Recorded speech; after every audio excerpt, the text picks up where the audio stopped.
অনেকদিন পরে বাড়িতে চিকেন আনা হয়েছে, প্লাস্টিক থেকে চিকেনটা ঢাললাম, চিকেনে পরে হাত দেবো, তার আগে পেঁয়াজ রসুন আদাগুলো বেছে টেছে পরিষ্কার করে মশলাটা আগে বেটে নেই, তারপরে মাংস ধুয়েই মশলা দিয়ে মাখিয়ে নেব। পেঁয়াজ রসুন আদা সব কিছুই নিয়ে এলাম। আজকে আর খুকি বেছে টেছে রাখে নাই, খুকির বাবা বাজার থেকে চিকেনটা এনে দিয়ে গেছে। আমি তো জানতাম না, জানলে বেছে রাখতাম। আচ্ছা, না জানছো তাতে কিছু অসুবিধা নাই, এগুলো ছিলতে আর কত সময় লাগবে। তবে আজকে চিকেন আমি সম্পূর্ণ বাটা মশলায় রান্না করবো। বাটা মশলা বলতে যে আদা রসুন পেঁয়াজ লঙ্কা বাটবো, তাছাড়া তো হলুদ গুঁড়া লঙ্কার গুঁড়া জিরে ধনে গুঁড়া আছে, মানে যতটুকু বাটা যায়। সব কিছুই যেন একদম ভালো ভালো, পেঁয়াজ যদি কি ভালো মনে হয়, এমন কাঁচা পেঁয়াজ দিয়েছে একটা মুড়ি মাখা করে খেলেও ভালো লাগবে।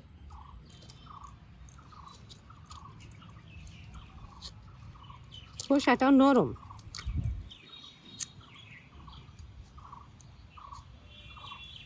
এই তো পেঁয়াজ রসুন ছেলা হয়ে গেছে, এখন আদাটুকু ছেলে নিচ্ছি। আদাটা একটু ভেজা ভেজা আছে তো, তার জন্য যে এমন চাষ দিলে ঠিক মতো উঠছে না। যদি একদম টনটনা শুকনা থাকতো তবে চাষ দিলেই উঠে যেত। এই তো আদা রসুন পেঁয়াজ ছিলে নিলাম, এখন মশলাটা বেটে নেই। শিলপাটা এখানেই নিয়ে এলাম।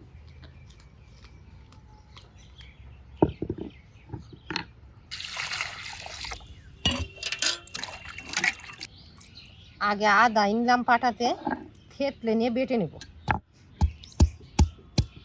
ভালোভাবে থেতলে নিলে বাটতে আর সময় লাগে না। একেবারে ভালোভাবে থেতলে নিলাম। এই তো আদা বাটা হয়ে গেছে, এখনই নামিয়ে দেব। পেঁয়াজ রসুন একসাথে বাটবো।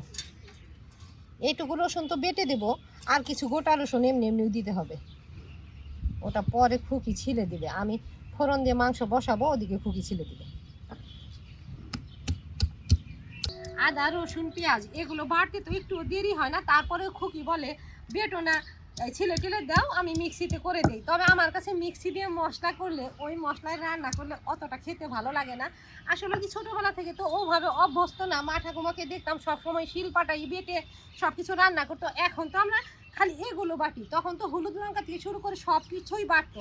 এখন তাও এই যে জিরে ধনেটা আমি ভেজে দিই, খুকি মাঝে মাঝে গুঁড়া করে দেয়, ওই 2-3 দিন পর পর গুঁড়া করে দেয়, 2-3 দিন ওই গুঁড়াটা ব্যবহার করি, আবার করে দেয়, আবার করি।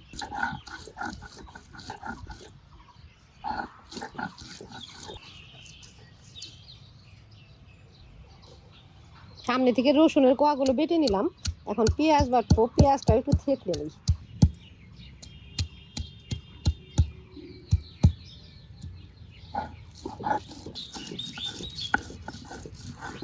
এই তো মশলা বাটা হয়ে গেছে। কাঁচা লঙ্কা যদি চিড়ে দিই চিড়ে দেবো, আর যদি ভাবি বেটে দিই বেটে দেবো। নামিয়ে দিলাম। বাটা মশলাটুকু ঢেকে রাখলাম, মাংসটা এখন কেটে নেই। এখন মাংসটা তো বড় বড় পিস আছে, 2-1 বার ধুয়ে নেই, ধুয়ে নিয়েই কেটে নেব। আমরা যেমন তেল তেল মাংস পছন্দ করি না, ছোট মুরগি আনা হয়। তবে এই যে খুকি চিকেনটা একটু তেলা তেলা চিকেন পছন্দ করে, তাই জন্য আজকে বড় বড় সাইজের মুরগি থেকে 1 কেজি না, 1 কেজির চাইতে একটু কমই নিয়ে আসছে। 2টা লেগ পিস আর পাখনা ওজন করছে, যতটুকু হয়েছে ততটুকু আনছে। আনার পরে আমি জিজ্ঞেস করলাম, বলে 1 কেজির চাইতে একটু কম আছে। আমাদের এই কাছে বিছের বাজারে ওই চামড়া সহ চিকেনটা পাওয়া যায় না, এই যে পরিষ্কার করে একদম চামড়া টামড়া ফেলে দেয়। তবে দার্জিলিং মোড়ের বাজারে গেলে ওখানে চামড়াটা রেখে ক্লিন করে দেয়, সেই যে যন্ত্রটা আছে গরম জলে। যাই হোক, অনেকদিন ধরে সেই চামড়া সহ চিকেন আনা হয় না। খুকি বলে চিকেন তো একটু তেলা তেলা ভালো লাগে, তাই জন্য যে বড় মুরগি আনছে আজকে। আর এই তেলা তেলা চিকেনটা না কষা করলেই খেতে বেশি ভালো লাগে। এই তো কাটাকাটি হয়ে গেল, এখন আরো 2-1 বার ধুয়ে মশলা টশলা দিয়ে মাখবো।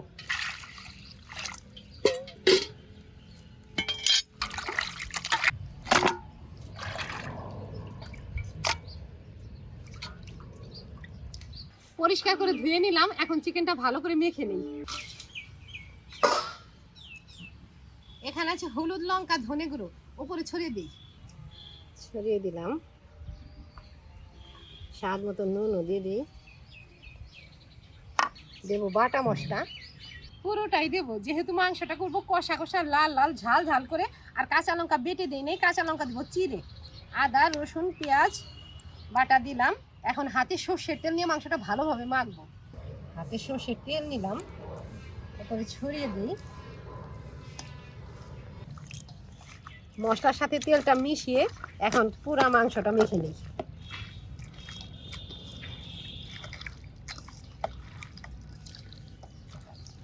যতভাবে মাংস রান্না করা হোক না কেন, বিভিন্ন ধরনের মশলা, তারপরে মাখানো মাংসের উপরে দই টই, তবে এইভাবে বাটা মশলায় হাতে মেখে মাংস রান্না করলে, সে খাসির মাংসই হোক, মুরগির মাংসই হোক, হাঁসের মাংসই হোক, মানে যে মাংসই রান্না করি না কেন, এভাবে হাতে মেখে রান্না করলে এর স্বাদ দ্বিগুণ বেড়ে যায়।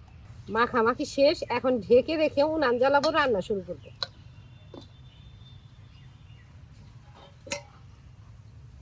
এটা দিয়ে ঢাকি। উনান জ্বালিয়ে নিচ্ছি, কড়াইও নিয়ে এলাম। কড়াইটা এখন উনানে বসাই। ফোড়নে যা যা দিব সেটাও আনছি এখানে। তেজপাতা, শুকনো লঙ্কা, গোটা জিরে। আগে তো কড়াই গরম হোক, ফোড়নের পেঁয়াজটা আগে কেটে নিই। পেঁয়াজগুলো তুলে নিই। ফোড়নের পেঁয়াজ একটু বেশি দেব।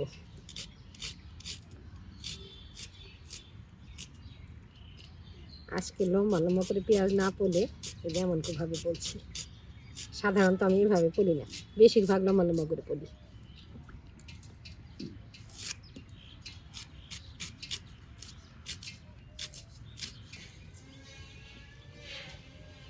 কড়াই পুরোপুরি গরম হয়ে গেছে, সর্ষের তেল দেই। তেলও গরম হয়ে গেছে, তেজপাতা, শুকনো লঙ্কা, জিরে, গরম মশলা দিলাম। একটু নেড়ে চেড়ে পেঁয়াজ কুচিগুলো দেবো। হালকা ভাজা হয়ে গেছে, পেঁয়াজ কুচি দিয়ে দিই।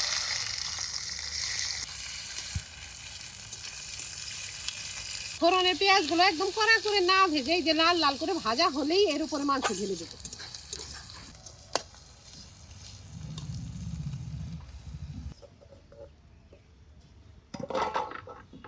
মাছ মাংস যাই রান্না করি না কেন, আমি একটু মশলা টসলা কমই দেই। এটা আমাদের সম্ভব হয়, আমরা লোকজন কম বলে। দেখা যায় অনেকের বাড়িতে একটু বেশি লোকজন থাকে, তারা একটু মশলা টসলা বেশি দেয়, যাতে সবকিছু দিয়ে মেখে চুখে খেতে পারে। আমাদের দেখা যায় মাংস শেষ হয়ে যায়, ওই গ্রেভিটা পড়ে থাকে, তাই জন্য আমি সবসময় মশলা কম দিই। এই যে আজকেও একটু কম মশলা দিয়ে মাংসটা মেখে নিছি। এই যে ফোড়নের পেঁয়াজও ভাজা ভাজা হয়ে গেছে, এখনই মাংস ঢেলে দিতে হবে। মাংসটুকু ঢেলে দিলাম। এখন নেড়ে চেড়ে এই ফোড়নের সাথে ভাজা ভাজা করে নেবো আগে।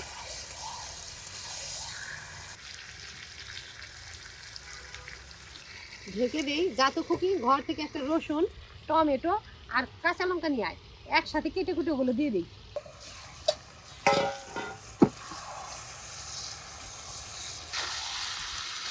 ফোড়নের তেলের উপর ভাজা ভাজা করে নিলাম। এখন টমেটো, রসুন, কাঁচা লঙ্কা দিয়ে দিই। আধা পাকা টমেটো, বেশি করে কাঁচা লঙ্কা কেটে দেবো, আজকে কাঁচা লঙ্কা বেটে দিই নাই।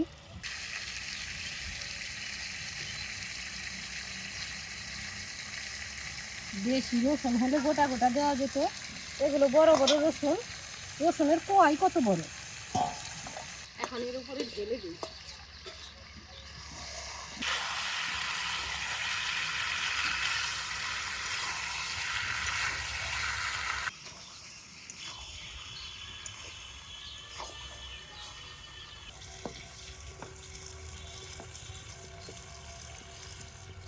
মোটামুটি ভাবে সাধারণ ভাবে যে যে মশলা দিয়ে রান্না করি সব মশলাই তো দিচ্ছি, তবে জিরে গুঁড়ো দেই নাই, যেহেতু জিরেটা ভাজা জিরে গুঁড়ো কষানো মাংসের উপরে দেবো, তাতে একটা ভালো রকম গন্ধ আসবে। এই যে ভাজা জিরে গুঁড়ো নিচ্ছি, এখন উপরে ছড়িয়ে দিই। ভাজা জিরে গুঁড়ো ছড়িয়ে দিলাম, নেড়ে চেড়ে অল্প জল দিব মাংসটা ভালোভাবে সেদ্ধ হওয়ার জন্য।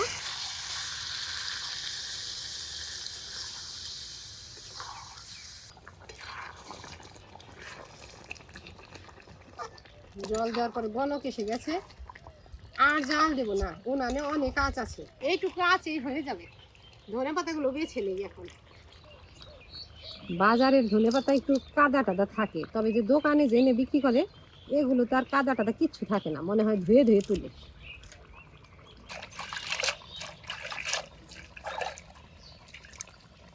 একেবারে শাকের মতো পলে নেব, সবটুকুই দেবো, তো একটু বেশি করেই দেবো।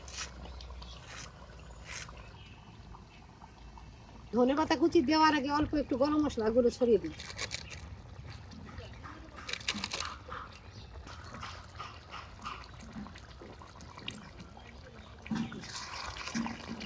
নেড়ে দিই। পুরোপুরি কষানো হয়ে গেছে, এখন ধনেপাতা দিয়ে দিই, দিয়েই নামাবো না, উনানে বসিয়ে রাখবো।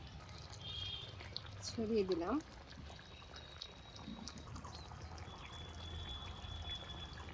এখন একটু নেড়ে দিই।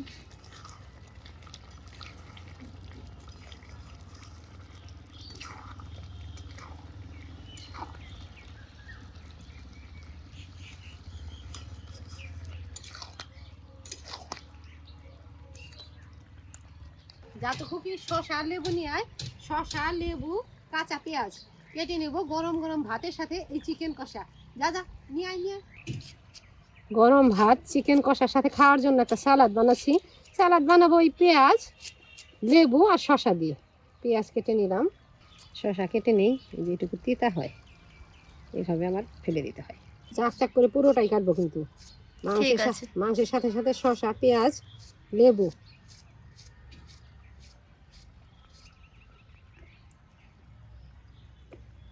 লেবুটা পাকা, 4টা লেবু আনছে, তার মধ্যে একটা এমন পাকা আর 3টা সবুজ সবুজ। ভাত বেড়ে নিয়ে এলাম, এখন তরকারিটা নামিয়ে তরকারি দিই। কড়াইটা নামিয়ে নিলাম, কড়াই নামিয়ে তারপর এখান থেকে তরকারি নেবো। আজকে আর তরকারিটা ঢেলে দেবো না গামলাতে। 2টা হাড় সহ রান রাখছি, ওই 2টা মাইঝিয়ে নিই। এর মধ্যে মাংস অবশ্য কম, তারপর খেতে ভালো লাগবে। খুকি পাকনা খেতে পছন্দ করে, পাকনাটা দিলাম।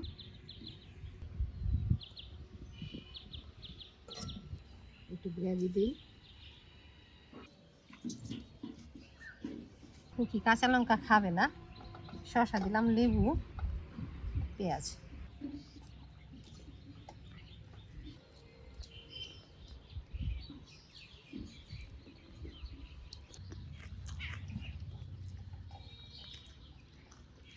মা আজকে অনেকদিন পরে চিকেন কষা করলো, চিকেন কষা খাই এখন।